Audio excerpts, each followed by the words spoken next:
ओम साई राम। कैसे हैं आप लोग? आई होप सब ठीक होंगे। आज जो मैं आप लोग के साथ शेयर कर रही हूँ, कुछ लोग होते हैं ना, जब काम आता है उनको, जब कुछ ज़रूरत होता है तो प्रॉमिस कर लेते हैं कि आप मेरा ये काम कर दो, मैं आपका ज़िंदगी भर गुलाम रहूँगा, मतलब ज़िंदगी भर मैं आपका साथ दूँगा। मतलब इस टाइप से बात बोलते हैं। तो आज मैं वही टॉपिक लेके आई हूँ कि आप काम कराइए। देखिए, सामने वाले सक्षम हैं तो ज़रूर आपका, अगर अपना है तो बिना आपके प्रॉमिस के, बिना आपके झूठे वादे के भी आपके जो अपने हैं वो काम कर देंगे। लेकिन बस थोड़ा बहुत बस भगवान से डरिए कि अगर जो लोग प्रॉमिस करते हैं कि हम ज़िंदगी भर गुलाम रहेंगे, वो गुलाम तो छोड़िए, मतलब एक जो नॉर्मल इंसान होता है, एक जो नॉर्मल रिश्ता होता है, जो एक रिगार्ड होता है, इज्जत होता है, वो तक लोग भूल जाते हैं। मतलब आँख का पानी बिल्कुल ही गिरा लेते हैं। मतलब मैं कौन सा वर्ड यूज करूं, वो मेरे पास वर्ड नहीं है। मतलब अपने आप को इतना नीचे गिरा लेते हैं जब काम हो जाता है तो काम आपका वैसे ही होगा। अगर आपके अपने अच्छे हैं ना, तो आप नहीं भी कुछ वादा करेंगे। गुलाम तो बहुत बड़ी बात हो गई। मतलब जो आपके अपने ने जो काम किया है, अगर आप उसको थोड़ा सा मान सम्मान इज्जत ही दे दें तो वही काफ़ी है। लेकिन नहीं, काम कराने के लिए गिड़गिड़ाएंगे, बड़े बड़े वादे करेंगे, लेकिन उसके बाद मतलब अपना रंग दिखाते हैं। ये मेरे ही लाइफ में नहीं, कई लोगों के लाइफ में ऐसा होता है। तो मैं मतलब कई लोगों का एक्सपीरियंस और अपना भी एक्सपीरियंस इस वीडियो में ला रही हूँ, और मैं अपनी कुछ स्टोरी सुनाना चाह रही हूँ कि ऐसा मैं क्यों बोल रही हूँ। और सही बोलूँ तो कभी भी ऐसा मत कीजिएगा, इससे बहुत दिल दुखता है। मतलब बता नहीं सकती हूँ शब्दों में कि इसका क्या मतलब इफ़ेक्ट पड़ता है, बहुत ज़्यादा। तो एक तो पहले ही बता दूं कि कोई आपके साथ, आपने अगर अच्छा किया और कोई आपके साथ बार बार बुरा भी कर रहा है ना, तो प्लीज़ आप अपना ज़िंदगी मत बर्बाद कीजिए, अपने परिवार का ज़िंदगी मत बर्बाद कीजिए, क्योंकि सामने वाले को कोई फ़र्क नहीं पड़ने वाला है। हम बस उनका काम निकल जाना है, उसके बाद वो अपने रास्ते, आपको अपने रास्ते छोड़ देंगे। तो उससे अच्छा है कि आप खुद ही मजबूत बनिए, और आपने कर दिया तो कर दिया। अगर आपको दुनिया के नज़रों में गिरा रहे हैं तो गिरा रहे हैं। बस एक चीज़ याद रखिएगा कि ऐसे लोग ना कभी भी भगवान के नज़र में आपको नहीं गिरा सकते हैं। अगर आप सच्चे इंसान हैं, सच में आपने सच्चे दिल से किसी की मदद किया है, तो कोई नाम ले ना ले, भले है दुनिया के नज़रों में आपको बार बार गिराए, आपके खिलाफ़ चुगली करे, लेकिन आपको नहीं डरना है। क्योंकि अगर आप सही हैं तो ऊपर वाला हमेशा आपके साथ रहेंगे, और कभी भी उनके नज़र में नहीं गिरा सकते। इंसान में इतनी ताकत ही नहीं है कि ऊपर वाले के नज़र में आपको गिरा दे। तो बस अपना काम करते रहिए। मैंने तो यही सीखा है। और लोगों की तारीफ़ के लिए मत काम कीजिए। लोग तो गिराएंगे ही गिराएंगे। कभी लोग दूसरे की तारीफ़ करने में बहुत पैसे टैक्स लगता है, और बुराई करने में मतलब भर भर के उनके घर में दौलत प्रॉपर्टी भर जाता है। इसलिए लोग आजकल तारीफ़ ना करके बुराई करते हैं, ताकि मतलब जो आजकल दुनिया, जो पैसे का दुनिया जो हो गया है, वो उनको बहुत अच्छे से मिलता है। इसलिए वो इधर की बात उधर करके अपना घर भरते हैं। पता नहीं, भगवान की भी ऐसी कुछ कृपा होती है ऐसे लोगों को। तो चलिए मैं बताती हूँ कि बात क्या है। पहले के वीडियो में मैंने शेयर किया था कि मेरे देवरानी, जब मेरे देवर का आँख का प्रॉब्लम हो गया था, तो वो एम्स में, दिल्ली के एम्स में इलाज करवाने के लिए मेरे से उसने प्रॉमिस किया था कि मैं आपका ज़िंदगी भर गुलाम रहूँगी, बस आप इनका इलाज करवा दो। और उसके बाद खैर गुलाम तो छोड़िए, एक मैं इंसानियत के नाते, एक रिश्ते के नाते चाहे वो मेरे देवर होते या मेरा कोई भी होता, मेरे दूर दूर के भी अगर रिश्तेदार होते, जो मेरा नेचर है सभी लोग को पता है, तो मैं उनको भी अगर मैं सक्षम होती तो मदद करती।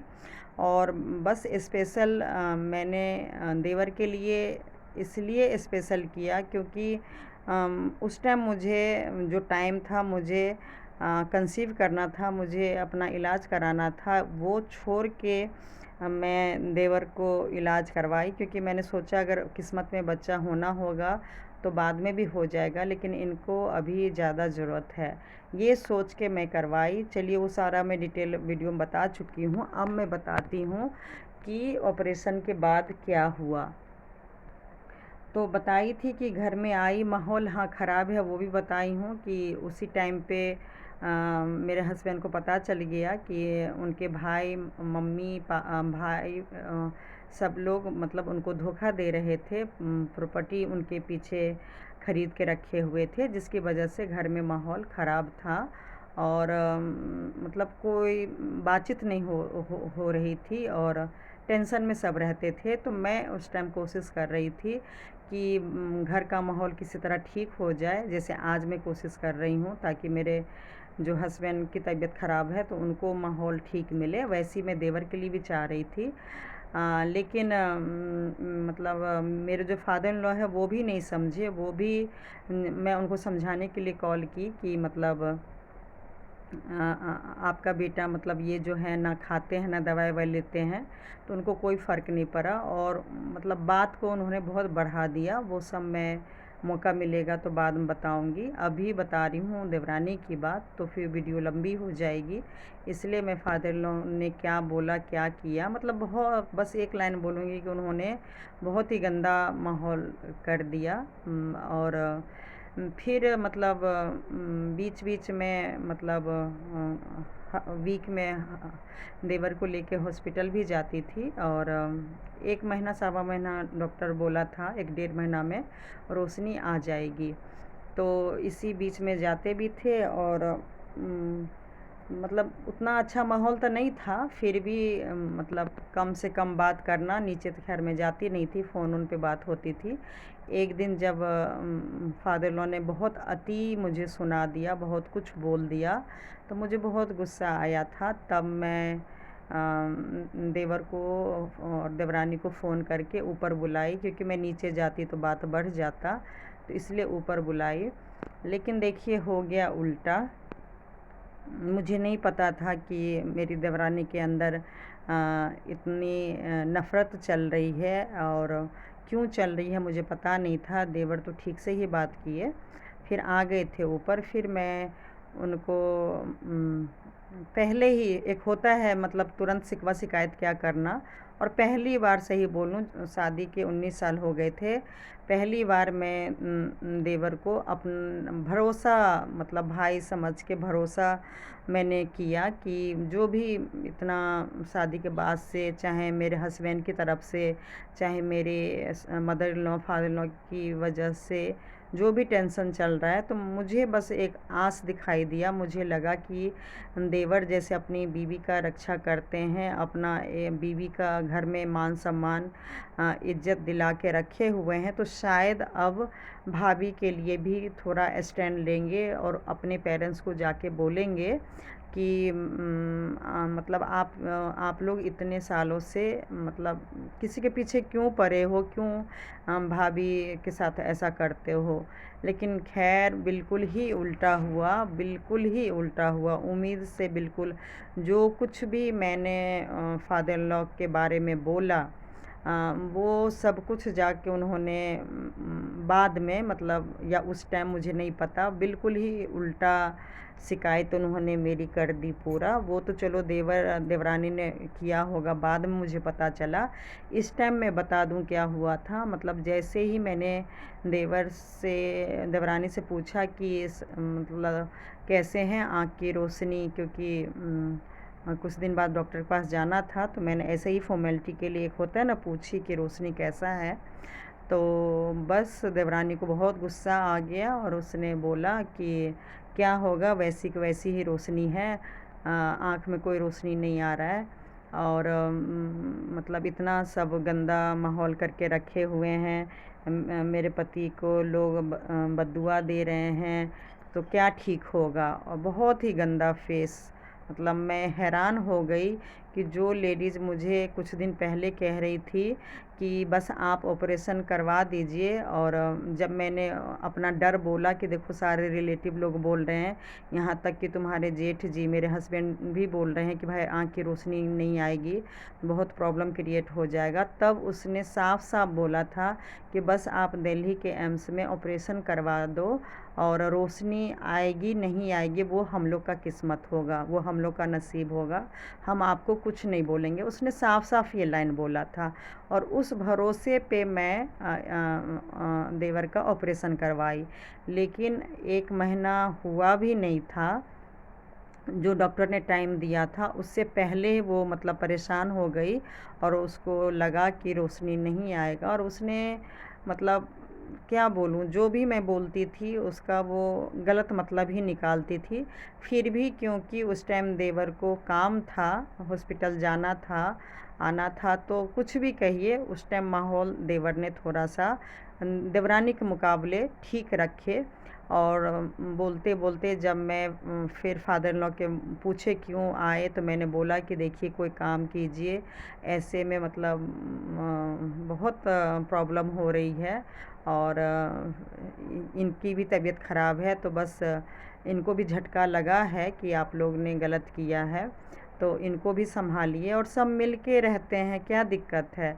तो और उस बीच में मैंने फादर इन लॉ ने जो भी 19 साल में मेरे साथ जो प्रॉमिस किए थे, चाहे मेरी मदर इन लॉ मेरे साथ गलत करती थी तब भी कहते थे कि तुमको एक मकान ख़रीद देंगे, और तुम लोग अपना ज़िंदगी बसाना, इस घर में ये जीने नहीं देगी, मतलब मेरी मदर इन लॉ के लिए बोलते थे। और जब हस्बैंड भी मुझे ऊपर परेशान करते थे, क्योंकि मैं एक बिल्कुल इन लोग की वजह से ही एक बरसाती घर में आ गई थी, बिल्कुल खुला छत पर बस एक बरसाती एम्बेस्टर ऊपर दिया हुआ था, एक बाथरूम, कोई किचन नहीं, कुछ भी। मैं बताऊंगी, दिखाऊंगी, एक लोहा की अलमारी पे मैंने कुछ साल खाना बनाया, फिर मैं ऑफिस जाती थी। बहुत दिक्कत का सामना किया इन लोगों की वजह से, क्योंकि जैसे आज ये लोग बिल्कुल कुछ सालों से परेशान तंग करके रखे हुए हैं कि भैया इस घर को, इस मोहल्ले को छोड़ दो, ऐसे ही उन दिनों भी इतना इनडायरेक्टली, जैसे आज भी डायरेक्ट कम बोलते हैं, अब तो खैर डायरेक्ट भी बोल रहे हैं कि ये घर छोड़ दो, लेकिन नीचे मतलब डायरेक्ट कोई नहीं बोलते थे, लेकिन ऐसा हालात ही पैदा कर दिए थे कि जिसके कारण मतलब हमें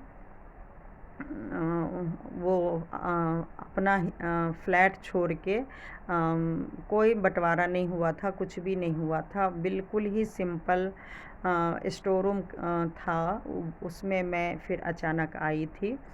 वो भी फिर मैं बताऊंगी कि इन लोग की वजह से हुआ, लेकिन मैं वो आगे कभी और वीडियो लेके आऊँगी। और मैंने सोचा मैं घर की बड़ी हूँ, और किसी न किसी को तो घर को, माहौल को ठीक करने के लिए कॉम्प्रोमाइज़ करना ही पड़ेगा, समझौता करना ही पड़ेगा, नहीं तो सारे रिश्ते मतलब नर्क बन जाएगा। और सही बोलूँ, भगवान के आगे हूँ, मेरे डिसीज़न से सच में बहुत ज़्यादा फ़र्क पड़ा। जितना रिश्ता ख़राब था एक साथ रह के, सोचिए उतना अच्छा हो गया था बाद में, धीरे धीरे जाके। थोड़ा तो टाइम लगा था, लेकिन जो एक चाहिए था फैमिली में, वो सोचिए, मैं ये 19 की बात बता रही हूँ, और 2009 में मैं आई थी। 10 साल मुझे नहीं लगता है कि जितनी प्रॉब्लम अभी हो रही है उसका 10-20% भी उन 10 साल में हुआ होगा मेरे ऊपर जाने के बाद। मतलब छत पे ऊपर, मतलब दुनिया से ऊपर नहीं, छत पर जो कमरा बना हुआ है उसमें जाने के बाद नॉर्मल हुआ था। तो मेरा त्याग जो बोलेंगे वो ख़राब नहीं गया था, वो लोग भी अपना रिलैक्स हो के रहे, और मैं भी भले ही बरसाती घर था, लेकिन मैं अपने काम पे फोकस करी, और आगे बढ़ने के लिए, अपना और अपनी बेटी का सपना पूरा करने के लिए मैं अपना फिर चैन से दिन रात मेहनत करने लगी। और भगवान की कृपा कहिए कि बहुत साथ दिए, बहुत ज़्यादा साथ दिए। मेहनत भी मैंने बहुत किया, अति मेहनत किया। आज सभी को लगता है कि मेरे पास प्रॉपर्टी, पैसे बहुत है, तो तो देखिए ऐसे ही प्रॉपर्टी पैसे बहुत नहीं हो जाते हैं। उसके लिए आपको बहुत मेहनत करना पड़ता है, बहुत त्याग करना पड़ता है, तब जाके ही आपको कोई चीज़ हासिल होता है। जब मेरी बेटी 1.5 साल की थी बड़ी वाली, तब मैं जॉब जॉइन कर ली थी और कई साल मैंने जॉइन किया, साथ में बिज़नेस किया। तब देखिए भगवान मेहरबान हुए, ऐसे मेहरबान नहीं होते। और जैसे आज देवरानी मान लीजिए, देवर मेरे मतलब सास ससुर को हम लोग के, मेरे हस्बैंड के खिलाफ़ भड़का के मेरी सारी शिकायतें बोल के मतलब मान लीजिए, कान के कच्चे तो हैं ही मेरे फादर इन लॉ या मेरे हस्बैंड, तो मान लीजिए रिश्ता ख़राब कर दिए। और सब कुछ मेरे फादर इन लॉ मान लीजिए वो लोग को देने को तैयार है। तो ये सारा गेम खेलना, सही बोलूँ, मैं भी बहुत कर सकती थी। मेरे फादर इन लॉ मान लीजिए झूठ बोलते थे या जो भी है, मतलब घर वो भी मुझे भी दिलाना चाहते थे और बहुत कुछ प्रॉमिस करते थे। बहुत मतलब अफ़सोस जताते थे कि मतलब इस घर में तुम्हारा शादी करके हमने बर्बाद कर दिया, जबकि घर उन्हीं का था। लेकिन वो अपने मतलब मेरी सास का नेचर और मेरे हस्बैंड का नेचर देख के बहुत बार बोलते थे, बहुत पछताते थे कि एक लड़की की ज़िंदगी बर्बाद कर दिया। लेकिन आज बिल्कुल ही क्या-क्या मेरे फादर इन लॉ को लोगों ने बोला कि आज वो बिल्कुल ही मतलब नफ़रत कहिए, मतलब बहुत ज़्यादा प्रॉब्लम क्रिएट कर दिए हैं इस ज़िंदगी में। तो सोचिए, मैं इसलिए यूट्यूब पे बोल रही हूँ, इस ज़िंदगी में अब संभव ही नहीं है, इतना खोखला रिश्ता कर दिए, चाहे बाप बेटे का, चाहे हम लोग का, चाहे दादा पोती का। मतलब अब इस ज़िंदगी में सोचिए हो ही नहीं सकता है नॉर्मल रिश्ता। मतलब मेरी जितनी भी कोशिश थी, जितना भी मैं या मेरे हस्बैंड चाहते थे कि हम लोग फैमिली के साथ रहें, सही बोलूँ, आज अगर ये लोग हमें छोड़ के अलग इनको बेदखल करके एक दुनिया जो बसा रखे हैं ना, सही बोलूँ, बाबा की कृपा कहिए, भगवान की कृपा कहिए कि मैं अगर 10 साल पहले चाहती ना, तो आलीशान घर में रहना, खाना पीना, हस्बैंड अगर मेरी बात मानते और फैमिली से दूर अगर रहना होता, तो बहुत ही एक अच्छी लाइफ जी रहे होते। लेकिन पता नहीं मेरे हस्बैंड को उस दिन भी ज़िद था कि ये घर छोड़ के नहीं जाएंगे, क्योंकि फैमिली यहाँ पर है। और आज भी डायरेक्ट तो नहीं बोलते हैं कि मेरी फैमिली यहाँ पर है, लेकिन उनके बातों से, उनके बिहेवियर से मतलब पता चल जाता है कि वो आज भी इस घर को छोड़ने को तैयार नहीं है। तो खैर, मेरे किस्मत में, चाहे मैं यूट्यूब पे बना रही हूँ, चाहे मैं ससुराल वाले की बातें कर रही हूँ, सही बोलूँ, वो सारा ज़रिया मेरे हस्बैंड है। मतलब मेरे हस्बैंड ही नहीं चाहते कि हम लोग का एक नॉर्मल लाइफ, एक पर्सनल लाइफ हो। ना वो पहले चाहते थे, ना आज चाहते हैं। कोई इंसान हो जाता है कि फैमिली बिल्कुल ही बर्बाद कर दे, सब कुछ दिखता है कि उनकी फैमिली क्या कर रहा है, फिर भी उनको बस फैमिली के लिए मतलब उनको रहना है। तो कोई बात नहीं, कोई इंसान हो जाता है। तो हम लोग भी देखिए, तबीयत ख़राब है मेरी और मेरी बेटी का ज़िंदगी तो सोचिए ऐसे ही चला गया। लेकिन फिर भी हिम्मत नहीं होती है कि हस्बैंड को छोड़ के, वो कई बार कहते हैं कि मुझे छोड़ दो और तुम लोग अपना ज़िंदगी जियो, तुम लोग जो कर सकते हो करो, मुझे यहाँ पर छोड़ दो। तो सही बोलूँ, हम इनके घर वाले की तरह नहीं हैं कि सुख में तो मतलब सब साथ दे और दुख में कोई ना, ये कहावत है। लेकिन सबसे पहले सही बोलूँ, बीवी ही छोड़ती है आज के डेट में। अगर तकलीफ़ हो, पैसे ना हो, शारीरिक कष्ट हो, तो सबसे पहले माँ बाप तो छोड़िए, बीवी छोड़ती है। दुनिया में मैंने सुना था कि माँ बाप नहीं छोड़ते हैं, और भाई और बीवी को छोड़ना तो बहुत से कहानी है, लेकिन नहीं छोड़ रही हूँ। अपनी जो अंतर आत्मा है वो गवाह नहीं दे रहा है। बाकी देखिए, सब कुछ भगवान पे छोड़ा हुआ है कि कब मेरे हस्बैंड को समझ आएगी और कब वो समझेंगे और कब अपना ज़िंदगी को चेंज करेंगे, कब अपने माँ बाप भाई के बिना भी जीना सीखेंगे। जी रहे हैं लेकिन घुटन में जी रहे हैं, मतलब मैं शब्द बता नहीं सकती हूँ। जी रहे हैं माँ बाप भाई के बिना। ये जो बोलेंगे नॉर्मल रिश्ता है, वो नॉर्मल रिश्ता बिल्कुल भी नहीं है। लेकिन मतलब एक घुटन सी जो होती है और उसका असर हम माँ बेटी पे भी बहुत होता है, बहुत होता है। लेकिन क्या कर सकते हैं, शायद नसीब में ये सब लिखा है, तो चाह के भी हम लोग उनको जो एक खुशी होती है, जो पहले वाला खुशी, वो नहीं दे पा रहे हैं। मतलब मैंने साफ साफ हस्बैंड को बोल दिया कि पैसे से हम घर, सामान, घूमना फिरना ये सब कुछ कर सकते हैं, लेकिन जो आपके माँ बाप है, जो आपके भाई हैं, वो वही रहेंगे ज़िंदगी भर, उसको एक्सचेंज नहीं कर सकते, उसको हम ख़रीद नहीं सकते हैं। तो जो है उसको एक्सेप्ट कीजिए और आगे बढ़ जाइए। लेकिन वो मतलब आगे बढ़ने को तैयार ही नहीं है। तो अब बस एक भगवान का ही सहारा है कि उनकी कब बुद्धि चेंज होगी और कब मतलब वो एक अपना नॉर्मल जो लोग ज़िंदगी जीता है वो जिएंगे। नॉर्मल तो नहीं जी पा रहे हैं, भले उनका इलाज चल रहा है तो भी टेंशन, मतलब अपना हॉस्पिटल जा रहे हैं, आ रहे हैं, खा रहे पी रहे, सब कुछ कर रहे हैं, लेकिन ये एक खुशी, मतलब मैं शब्द क्या इस्तेमाल करूं, जो एक खुशी हुआ करता था 5 साल पहले, झूठ नहीं बोलूँगी, वो खुशी नहीं दिखता है। हम लोग बहुत कोशिश करते हैं, मैं और बेटी बहुत कोशिश करते हैं, लेकिन नहीं दिखता है। और पता नहीं, देखिए भगवान कहते हैं ना, देर है अंधेर नहीं है, वो वही अब रास्ता दिखा सकते हैं। मेरे बस की तो देखिए कुछ भी नहीं है। जो मैं अपना धर्म कर्म मुझे करना है वो मैं करूँगी। चलिए, मैं थोड़ा ट्रैक से अभी पास्ट में थी और प्रेजेंट में आ गई हूँ।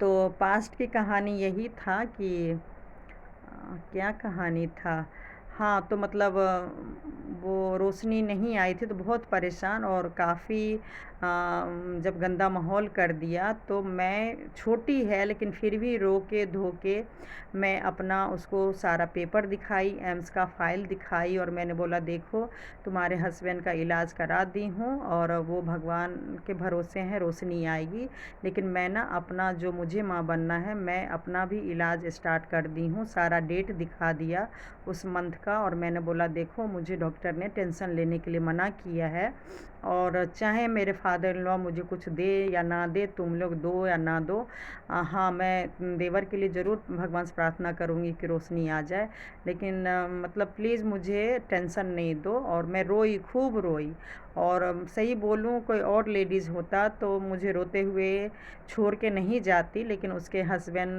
को लगा कि गंदा माहौल हो रहा है, कि क्या हो रहा है। फिर वो देवर तो गए ही गए, और वो अपनी वाइफ देवरानी को भी बुला के ले गए। और सही बोलूँ, बाद में भी होता है ना, घंटे 2 घंटे बाद फ़ोन करना या आना या कल हो के आना, वो मैं रो रही थी तो रोते हुए छोड़ के चली गई। और मैं अपना प्रूफ भी बता दी कि मैं सच में लाखों रुपए खर्च करके इलाज करवा रही हूँ, और सबसे पहले डॉक्टर इस इलाज में बोलते हैं कि टेंशन नहीं लेना। सब जानता है कि टेंशन से काम ख़राब हो जाता है, कंसीव होना मुश्किल हो जाता है, लेकिन उसके बावजूद भी मतलब हुआ क्या, सो मतलब अम, हाँ, तो एक 2 दिन बाद मेरे फादर इन लॉ को बताई थी, वो रिलेटिव के गांव में किसी की शादी था, तो मेरे father in law, mother in law मतलब चले गए।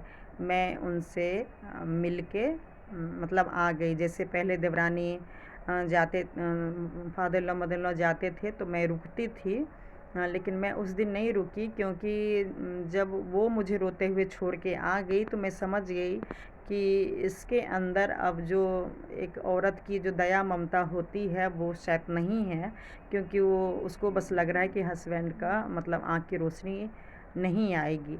आप यकीन नहीं करेंगे, मैं दिन रात देवर के रोशनी के लिए, क्योंकि भले उसने बोला था कि रोशनी आएगी नहीं आएगी वो हमारा नसीब होगा, लेकिन फिर भी जरिया भगवान ने मुझे बनाया था। तो जितना मैं हस्बैंड के लिए आज प्रार्थना कर रही हूँ, या जब आँख का, मेरे हस्बैंड का भी प्रॉब्लम हुआ था, ऑपरेशन हुआ था, तो उस टाइम प्रार्थना कर रही थी। सही बोलूँ, उससे ज़्यादा मैं भर भर के दिन रात प्रार्थना करती रहती थी कि सही में भगवान मुझे मतलब कलंक से बचा लीजिए। मतलब ये देवरानी का चेहरा देख के ना मुझे मतलब लगता था कि मुझे सही में जीने नहीं देगी। बहुत ज़्यादा प्रॉब्लम आने वाले कल में क्रिएट करेगी अगर आँख का रोशनी नहीं आएगा। साईं बाबा से, हर भगवान से बोलती थी। आप यकीन नहीं करेंगे, सच में इसलिए मैं बोलती हूँ, बार बार बोलती हूँ कि कोई साथ दे ना दे, भगवान हमेशा साथ देते हैं। और इसी बीच में 8 कि 10 दिन बाद मतलब डॉक्टर के पास जाना था और रोशनी नहीं आई थी, तो मैं बहुत ज़्यादा टेंशन में थी, बहुत ज़्यादा, कि मतलब अब क्या होगा। तो मैं ना डर डर के कल हॉस्पिटल जाना था, तो डर डर के मैं देवर को फ़ोन की और मैं बोली कल जाना है और अब क्या करेंगे, अब तो लास्ट टाइम भी आ गया, डॉक्टर अब क्या करेगा, क्या बोलेगा। मतलब मैं थोड़ा बहुत ज़्यादा कंफ्यूज थी कि मैं क्या बोलूँ। अब रोशनी नहीं आई तो अब मैं उसमें क्या कर सकती हूँ। आप यकीन नहीं करेंगे, मेरे देवर बोले, मेरी देवरानी में मतलब ये 8-10 दिन सोचिए इस बीच में बात नहीं हुआ होगा, जबकि मेरी और बार मेरी mother in law father in law गाँव जाते थे तो मैं काफ़ी टाइम नीचे बिताती थी, जो कि कुछ लोगों को पसंद भी नहीं आता था कि मैं नीचे क्यों रहती हूँ, लेकिन फिर भी मुझे अच्छा लगता था। एक मौका मिलता था क्योंकि मदर इन लॉ के सामने खुल के हम लोग उस हिसाब से बात नहीं कर सकते थे, तो इस वजह से मैं चली जाती थी। लेकिन उन दिनों में क्योंकि मेरे देवर भी घर में रहते थे, आराम करते थे, और इस वजह से मैं नहीं गई। तो आप यकीन नहीं करेंगे, जब मैंने फ़ोन किया कि रोशनी नहीं आएगी तो पता है उन्होंने, मेरे देवर ने क्या बोला, अरे आपको पता नहीं है, वो तो मुझे रोशनी कुछ दिन पहले ही आ गई थी, मतलब देवरानी का नाम लिए कि उसने आपको बताया नहीं। तो मैं तो खैर, मैं मुझे गुस्सा सही बोलूँ 1 सेकंड के लिए नहीं आया। मैं तो सीधे भगवान का नाम ली, थैंक गॉड बोली, और मैं बोली बस भगवान ने लाज बचा ली, इज़्ज़त बचा ली और ज़िंदगी भर के कलंक से बचा लिए। और उसके बाद जब कान में पड़ा कि वो बताई नहीं, तो बड़ा आश्चर्य लगा कि जो लेडीज़ मुझे टाइम से पहले रोशनी नहीं आया, इतना अपना गंदा रूप दिखा के ऊपर से गई कि सब लोगों की वजह से मतलब गंदा घर में माहौल करके रखे थे, हाय बददुआ दे रहे थे, इस वजह से मेरे पति का रोशनी नहीं आया। और आज जब रोशनी आ गया तो आप यकीन करेंगे, उसने सबको बताया। मुझे किसी और के थ्रू भी पता चला कि हाँ रोशनी आ गई है, लेकिन उसने मुझे नहीं बताया। तो चलिए कोई बात नहीं, लेकिन आप यकीन नहीं करेंगे, मतलब उस दिन उस दिन मतलब फिर मैं हॉस्पिटल गई और देवरानी नहीं गई क्योंकि मेरे हस्बैंड को भी आँख का चेकअप करवाना था, तो मैं अपने हस्बैंड को भी लेके गई थी और देवर और मैं गई। और वहाँ से मतलब जो भी ट्रीटमेंट हुआ, क्योंकि पता तो था ही कि रोशनी आ गई है, तो उसके बाद का फिर तो जब रोशनी आ गई तो उन्होंने फिर लंबा ही डेट दे दिया कि 3-3 महीने बाद आके बस चेकअप कराते रहिए, कोई प्रॉब्लम नहीं है। और उसके बाद मतलब सब कुछ ठीक था। उधर से तो हॉस्पिटल से भी, डॉक्टर के मुंह से भी मैं सुन ली, तो मैं बोली चलो मतलब जिस काम के लिए इतना कुछ हुआ, चलो मेन जो मकसद था रोशनी का, वो रोशनी आ गया। मैं माता रानी के सामने बोल रही हूँ, झूठ नहीं बोलूँगी, बहुत मैं खुश हुई कि चलो मतलब रोशनी आ गई। उसके बाद क्या हुआ, कहाँ की कहानी बताऊँ, हॉस्पिटल का कि घर का बताऊँ। हॉस्पिटल का बताती हूँ कि जिनकी वजह से मतलब उनको आँख का ऑपरेशन हुआ, सही बोलूँ वो साथ साथ में रहते थे, आगे आगे काम कराते थे, लेकिन मेरे देवर ने एक बार भी जो होता है, बहुत बात का बतंगर बन गया था, एक बार भी जो होता है उन्होंने शुक्रिया जो होता है, थैंक यू जो होता है, चलो मैं तो भाभी थी, कोई दिक्कत नहीं है, मैं अपने लिए एक बार भी सपने में भी नहीं सोचा था कि वो मुझे बोले। क्यों बोलेंगे, सब लोग को पता है कि भाई अपने को थैंक यू और सॉरी नहीं बोलते हैं, लेकिन जो बाहर वाले होते हैं तो कुछ तो रिगार्ड वाली लाइन शब्द तो बोलना ही पड़ता है। बाहर आए उन्होंने कुछ भी नहीं बोला। बस जब वापस आने लगे तो इंश्योरेंस ये लोग दोनों भाई लोग कार्ड मेडिकल क्लेम के लिए मतलब पेपर दिया हुआ था, कुछ कार्ड पेपर वगैरह एम्स का, और उस वो पेपर सारा लेके आते तो उन लोग को जितना भी एम्स में खर्चा हुआ है वो पैसा मिल जाता। आप यकीन नहीं करेंगे, वो ये जो बंदे हैं, मेरे हस्बैंड का जब आँख का ऑपरेशन 1 साल पहले हुआ था, उस हॉस्पिटल में अकाउंटेंट है, और मेरे हस्बैंड को इंश्योरेंस का काम करवाना था, कोई आपस में बात कर रहे थे, तो मैं हस्बैंड के सामने ही उस बंदे का नंबर ली, और तब से हेल्प वो 1 साल से कर रहे थे मेरे हस्बैंड का, और फिर देवर का भी हेल्प किए, और सेम तरीके से जो पेपर मेरे हस्बैंड का बनाए थे अकाउंटेंट जो एम्स में है, और सेम तरीके से उन्होंने भी मेरे देवर का भी बनाए। लेकिन वो मतलब कुछ दिन पहले जो बाहर टेस्ट करवाए थे, बताई थी ना कि प्राइवेट हॉस्पिटल में 2-3 बार ट्राई किए थे ऑपरेशन करवाने का, वहाँ ऑपरेशन नहीं हुआ था, तो जिसकी वजह से मतलब एम्स में हुआ, तो वहाँ कुछ महंगा टेस्ट हुआ था। तो बात हुई थी कि जो भी इस बीच में टेस्ट वगैरह हुआ है सारा ही क्लेम हो जाएगा। तो लेकिन वो मतलब मेरे देवर ने जब देखा तो बोला वो पेपर आपने इसमें नहीं लगाया। तो जो अकाउंटेंट हैं उन्होंने बोला कि आपने जितना दिया मैं तो बस उतना ही लगाया हूँ। तो सही बोलूँ मतलब मेरे देवर उस टाइम पे होता है थोड़ा सा, जब नुकसान होता है शायद 2-4 हज़ार का था, तो थोड़ा सा फेस मतलब काफ़ी बदल गया, थोड़ा नहीं बहुत बदल गया, और थोड़ी आवाज़ भी बदल गई। फिर देखने से लगा कि अब लॉस हो गया, और उसमें हम लोग कुछ कर भी नहीं सकते थे। लेकिन आप यकीन नहीं करेंगे, मैंने बोला ठीक है, अगर इनके पास नहीं है तो आप अपने फ़ाइल में देख लीजिए, ऐसा भी कभी कभी होता है ना, गलती से रह जाता है, हम देते नहीं हैं। आप यकीन नहीं करेंगे, वो जिस पेपर की वजह से उनको, मेरे देवर को गुस्सा आ गया, जबकि गुस्सा आता नहीं है जल्दी, मेरे हस्बैंड के मुकाबले तो बहुत कम गुस्सा आता है, लेकिन फिर भी उस टाइम पे उनको गुस्सा आ गया। तो मैं सोची चलो हाँ लॉस हो रहा है इसलिए गुस्सा आ गया, लेकिन उनके फ़ाइल से ही वो पेपर मिला। यानी कि 1 महीना से हम लोग कई बार आ रहे थे जा रहे थे, लेकिन वो पेपर उन्होंने दिया ही नहीं। होता है गलती से रह जाता है, सोचे होंगे दे दिया, लेकिन वो पेपर फ़ाइल में ही पड़ा हुआ था। तो जो अकाउंटेंट है उन्होंने फिर भी रिलैक्स होकर बोला कोई नहीं, अभी कुछ हुआ नहीं है, मैं इस पेपर को ऐड और करा दूंगा और आपको दे दूंगा बाद में, और हम लोग तो एम्स जाते ही रहते हैं, तो आपको मतलब पेपर करेक्ट करके मतलब दे देंगे। कुछ भी नहीं हुआ, बस मेरे हस्बैंड भी ये सारा माहौल देख रहे थे कि मतलब जो भी है, तो कुछ ऐसे ही घर पे बात चली। मतलब मैंने हस्बैंड को भी बोला तो उन्होंने भी बोला कि हाँ उसको ऐसा रिएक्ट नहीं करना चाहिए। फिर मैं बोली देखिए इतना दिन से आ रहे हैं जा रहे हैं, लेकिन एक बार भी एक जो मतलब इज्जत देना होता है, रिगार्ड से बोलना होता है, वो नहीं मतलब बोले। तो उसके बाद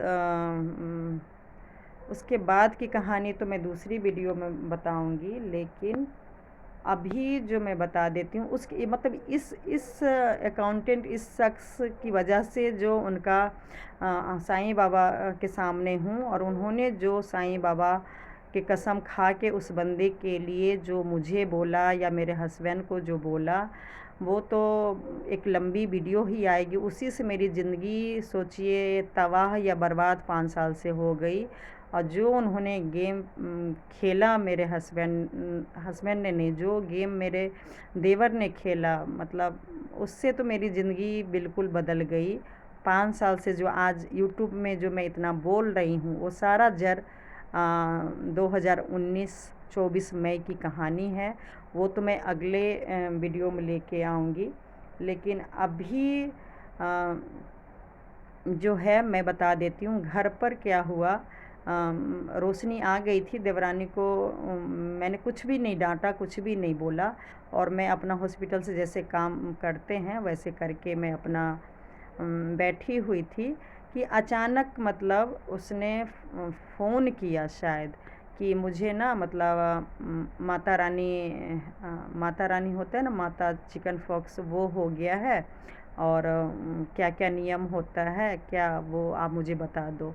और मेरी सास ससुर लोग भी घर में नहीं थे। आप यकीन नहीं करेंगे, जो देवरानी मेरे साथ कुछ दिन पहले काफ़ी झगड़ा की, ब्लेम लगाई, और मतलब बहुत कुछ उसने किया। मेरी आदत ही है, मतलब मेरी फितरत ही ऐसी है कि सिर्फ मैं ये चीज़ सुन के, जबकि मेरा इलाज चल रहा है, मेरा ट्रीटमेंट चल रहा है, मुझे इंजेक्शन लग रहा है, और मैं देवर का हॉस्पिटल का काम भी करवाई हूँ, उसके बावजूद भी मैं नीचे चली गई। और जब मैंने देखा तो बिल्कुल घमौरी सा, जो गर्मी में नहीं होता है छोटा छोटा दाना, वो पूरा हो गया था। वो हो सकता है कि गर्मी के कारण ही हुआ हो, लेकिन क्या बोलूँ, मतलब कहते हैं ना लोग, करके बोलना नहीं चाहिए, लेकिन मुझे ऐसे हालात में ये देवर देवरानी लोग डाल दिए हैं कि मुझे एक एक चीज़ डिटेल में बताना पड़ रहा है, क्योंकि कुछ लोग नहीं समझ पा रहे हैं कि मेरे साथ सास ससुर ने गलत क्यों किया। मैं भगवान के आगे हूँ, मैं सही बोल रही हूँ। सिर्फ इन लोगों के कान भड़काने की वजह से सही को सही नहीं बोल के, हम लोग के गलत बात बोल बोल के घर को बर्बाद कर दिए, मतलब तोड़ दिए। जो मेरे हस्बैंड का मकसद था, भगवान ने देखिए मेरे हाथ में पैसे ही पैसे दिए, लेकिन घमंड नहीं दिए। और कभी एहसास ही मैं नहीं होने दी देवरानी को कि मतलब मेरे पास इतना पैसा है और मैं घमंड में जी रही हूँ। कई लोग का होता है ना, हाथ में पैसे आ जाने से बिल्कुल ही चेंज हो जाता है। आप यकीन नहीं करेंगे, मतलब सुबह शाम सेवा करना, ऊपर ही खाना बनाना, उसका जो बिना हल्दी नमक का जो खाना होता है वो सारा पहुंचाना, देवर के लिए लस्सी और सत्तू वगैरह जो देती थी नियम से, जो बोलती थी देने के लिए, वो सब मैं पहुंचाती थी। जबकि नीचे ऊपर मना किया था डॉक्टर, लेकिन हालात ऐसे हो गए कि कैसे छोड़ूं। और सुबह शाम देवी की तरह उसको पूजा करना, बिस्तर मतलब चेंज करवा देना, मशीन था कपड़े धो देना, और जो एक सेवा होता है, पता नहीं शायद 8 दिन कितने दिन का होता है, उतने दिन किया। उस बीच मेरे सास ससुर नहीं थे। फिर मेरे सास ससुर भी आ गए, उनका फिर खाना पीना तीनों टाइम का देना, पूरा मतलब ध्यान रखना, क्यों मेरे ऊपर जिम्मेवारी आ गई थी। तो सब कुछ बड़े अच्छे से दिल से, क्यों छोटी बहन है, ज़रूरत है, मतलब उसको उस हिसाब से बुखार भी नहीं आया। और अब मैं अपनी बताऊंगी, अब वीडियो लंबा हो रहा है, कि जब मुझे माता, हम तीनों माँ बेटी और मेरे हस्बैंड को आया था, जब मैं ऊपर घर में गई थी, इतने मोटे मोटे कि मैं बता नहीं सकती हूँ। उस टाइम पे मतलब मेरी देवरानी, मेरी सास एक बार झांकने भी नहीं आए थे। हफ्ते हफ्ते 3 हफ्ते लगातार मैं परेशान थी। जॉब करती थी, जॉब से छुट्टी लिया था। जैसे ही मैं ऊपर घर में आई थी मकान में, तभी हो गया था, पहले बेटी को, फिर मुझे, फिर हस्बैंड को, फिर मुझे। तो मैं हस्बैंड को और बेटी को तो अच्छे से सेवा नियम सब कुछ कर दी थी, लेकिन मेरे टाइम पे कोई भी करने वाला नहीं था। और इतने मोटे मोटे, मतलब कि क्या बताऊँ, बहुत बड़े माता चिकन पॉक्स हुआ था, बहुत ज़्यादा। लेकिन उसके बावजूद भी मैंने एक बार भी शिकायत नहीं करी कि तुम लोग नहीं मिलने आए, नहीं देखने आए। और उसके बाद भी नॉर्मल रिश्ता बिल्कुल था, कोई मन में शिकायत नहीं करी। नहीं आई तो नहीं आई, चलो छोटा बच्चा था, वो अपनी बेटी को लेके आई थी, 6 महीने की थी, नहीं की, मतलब थोड़ा भी दर्द नहीं हुआ कि भाई इतना भी छुआछूत की वो बीमारी नहीं होती है कि कोई दूर से भी सेवा ना करे या खाना पीना ना पहुंचाए, या मतलब मैं क्या बोलूँ, कुछ भी नहीं हुआ था। एक तरफ देखिए, वो जो 10 साल पहले मेरी देवरानी ने बुखार से मैं तड़प रही थी, बहुत बुखार, जब बड़े बड़े हो जाते तो बुखार भी था, कुछ भी सेवा नहीं की। और 19 साल बाद जो कुछ दिन पहले ही मेरे से लड़ी थी, झगड़ा की थी, अपना असली रूप दिखाई थी। और माता रानी, मैं बोलती हूँ ना, भगवान परीक्षा लेते हैं। अगर आपके अपनों को तकलीफ़ देते हैं ना, तो आपकी परीक्षा होती है कि आप उसको मदद कर रहे हो कि नहीं कर रहे हो, साथ दे रहे हो कि नहीं दे रहे हो। काम देखिए फिर भी हो जाता, जैसे मैं अकेले ऊपर रह के काम की, तो वो चाहती, उसको सब कुछ याद था कि 10 साल पहले जब दीदी का हुआ था तो मैं ही खाना बनाई थी, सब कुछ की। चाहती तो वो सब कुछ कर सकती थी, लेकिन उसने नहीं किया।